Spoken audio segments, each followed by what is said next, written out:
मिथुन राशि का वार्षिक राशिफल लेकर के आपके सम्मुख उपस्थित हुआ हूं। आपका एस्ट्रो ज्योतिष वास्तु में हृदय से बहुत बहुत स्वागत। नमस्कार, मैं भानु श्रीमाली। प्रत्येक मनुष्य के मन में यह इच्छा रहती है कि ग्रह नक्षत्र सितारे मेरे पक्ष में रहने वाले हैं। इस वर्ष अपने जीवन में आने वाले पलों के बारे में मनुष्य की इच्छा कहीं ना कहीं अवश्य रहती है कि आने वाले पल कैसे होंगे। आने वाले कल से सदैव ही उन्नति की इच्छा और हम आशा करते हैं। यह भविष्य पल मैंने चंद्र राशि पर आधारित बनाया है, क्योंकि चंद्रमा हमारे मन का कारक है और हमारा मन प्रसन्न होगा,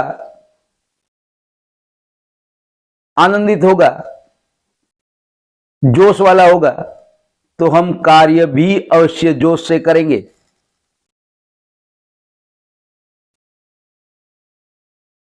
हम ये जाने कि कौन से सितारे हमारे पक्ष में हैं और कौन से सितारे हमको थोड़ी समस्याएं, कष्ट देने वाले हैं।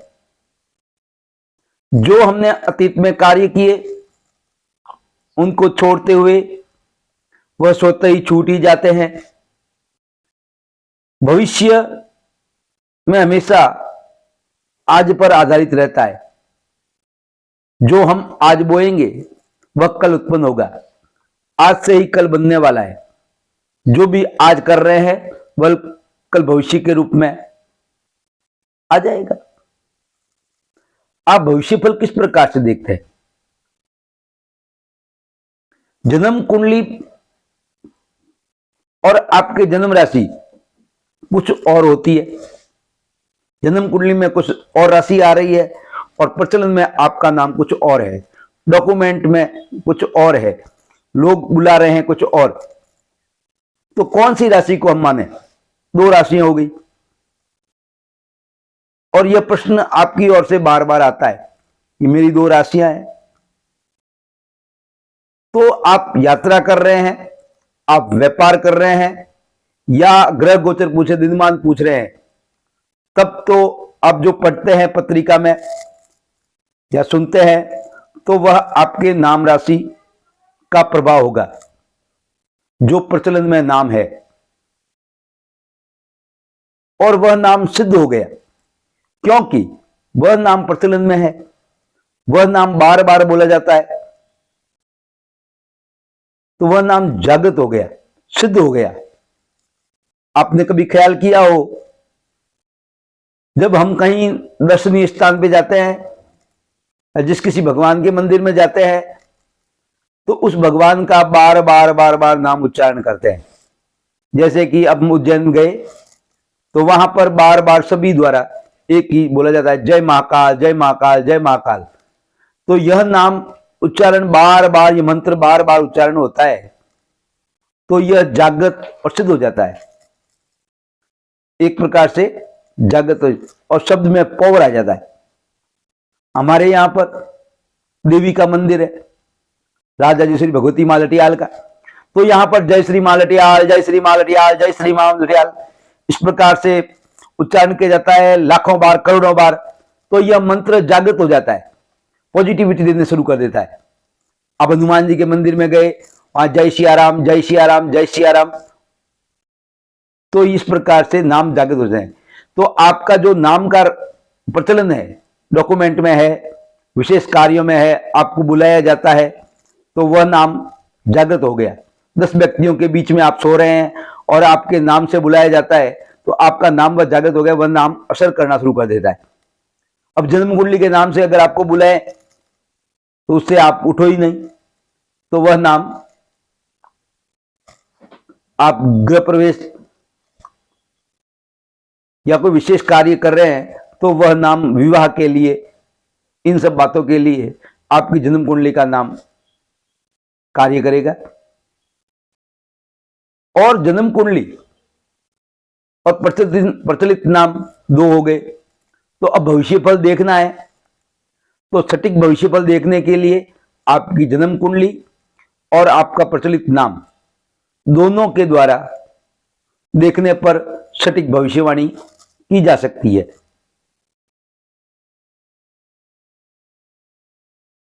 अब उदाहरण के तौर पर मैं आपको बात बताऊं, आपका ऐसा कई बार होता है, अक्सर होता है कि आपकी राशि तो आ रही कर्क और अश्लेषा नक्षत्र में आपका जन्म हुआ है, तो अ पर आपका नाम दे दिया गया। तो अब अ पे नाम दिया तो अ पे राशि हो गई मेष, तो प्रचलित नाम मेष हो गई। तो मेष के आधार पर जो आप राशि पढ़ेंगे कहीं पत्रिका में या मोबाइल पर या कहीं पर भी, तो वह आपकी मेष राशि ही माननी होगी। वह मेष राशि आपका काम करना शुरू कर गई।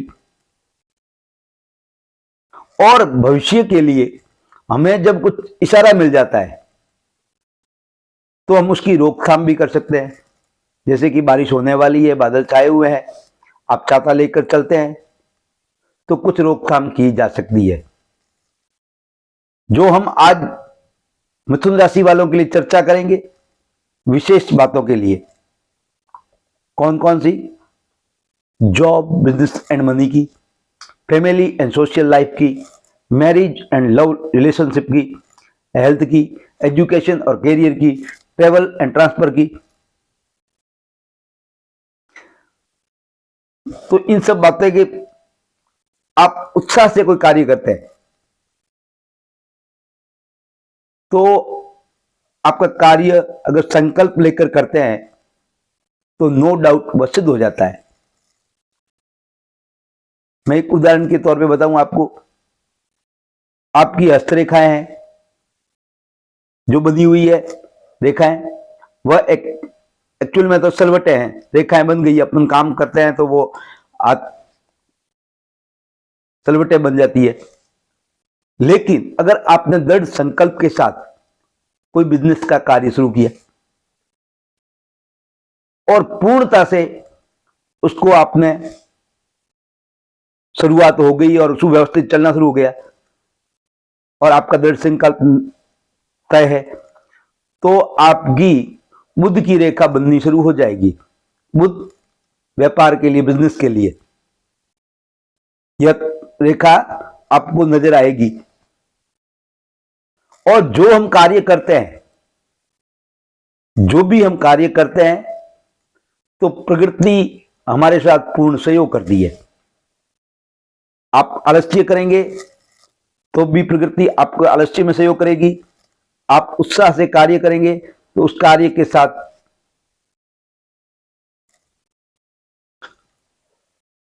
भी सहयोग करेगी, अच्छाई के साथ ही। कुछ बातें ऐसी भी है जिसको आपको करना पड़ता है, कुछ कार्य स्वतः ही हो जाते हैं।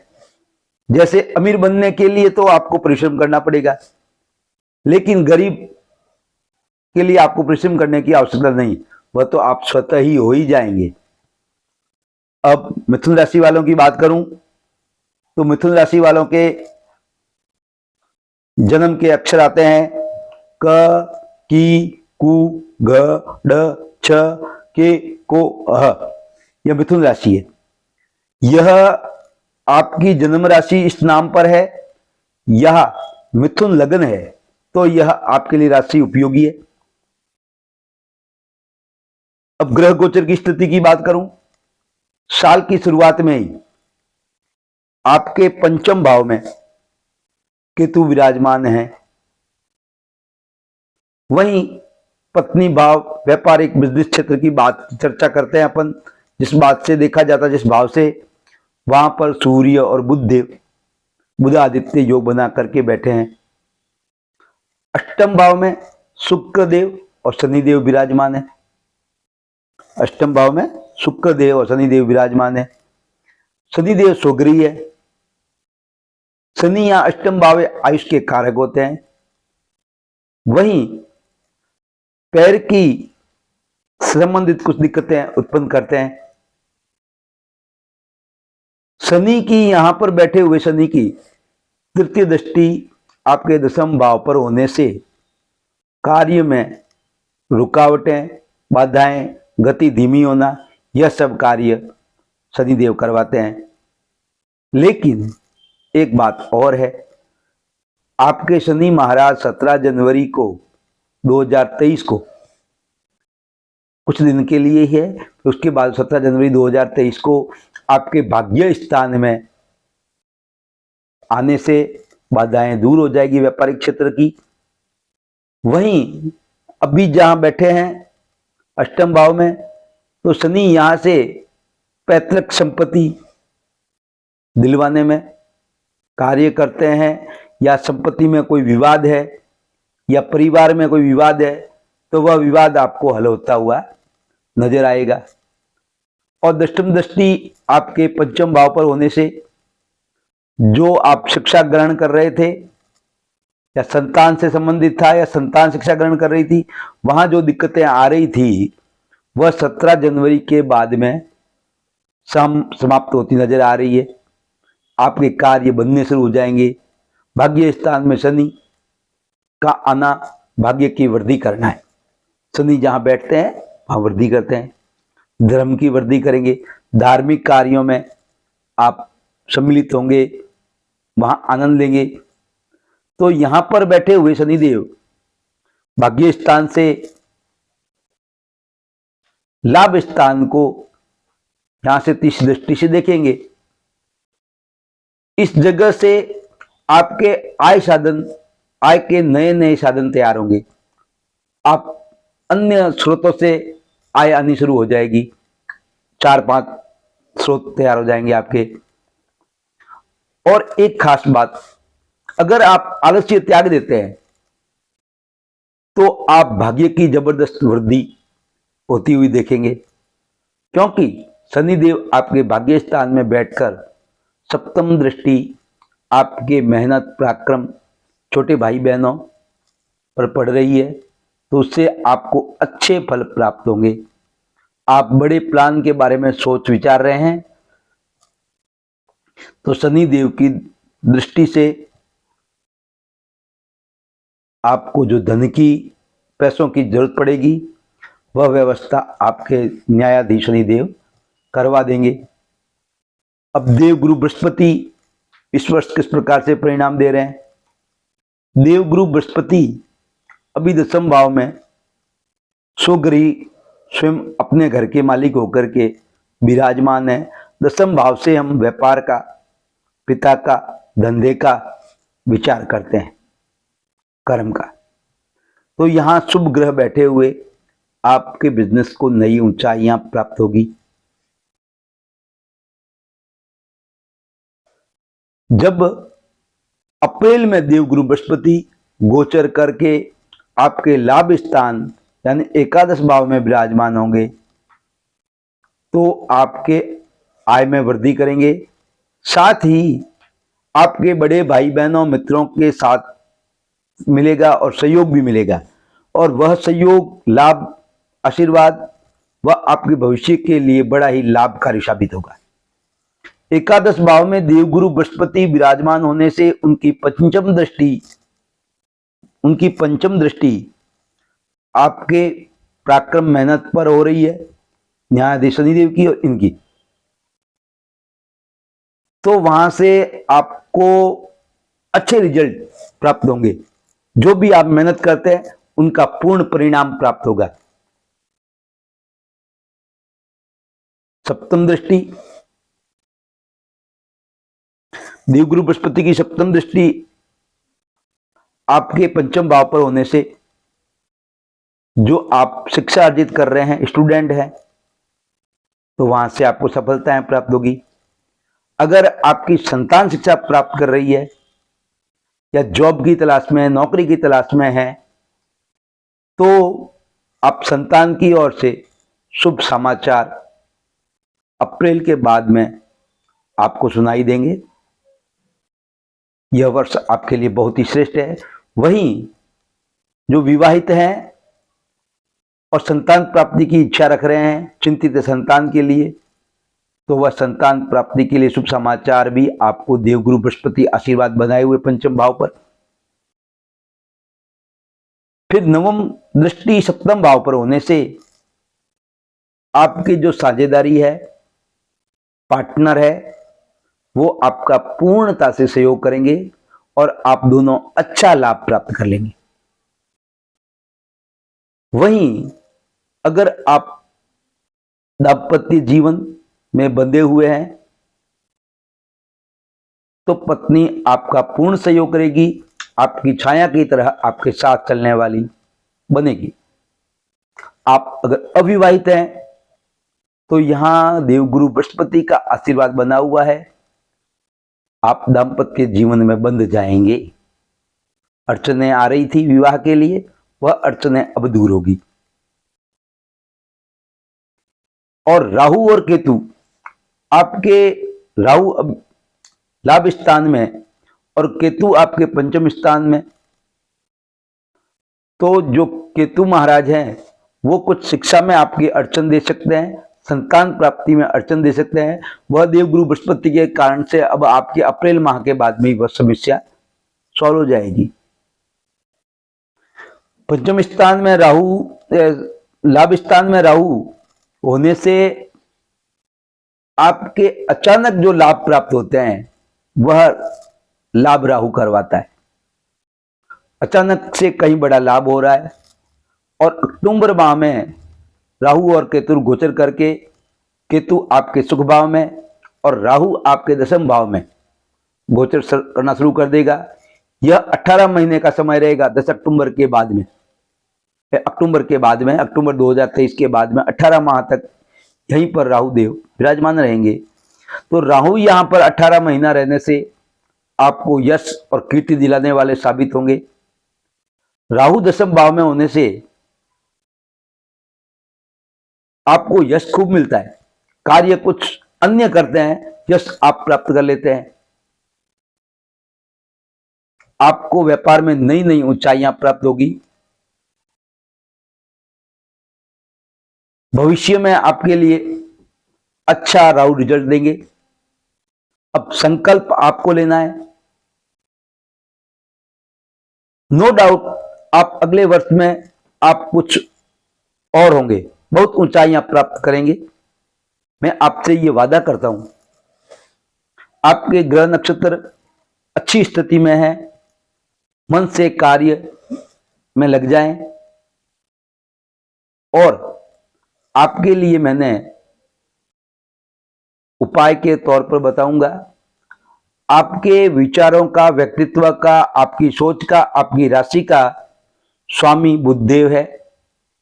बुधदेव को प्रसन्न करने के लिए आपको गणपति की उपासना करनी चाहिए, जिससे कि आपके अंदर कॉन्फिडेंस आए।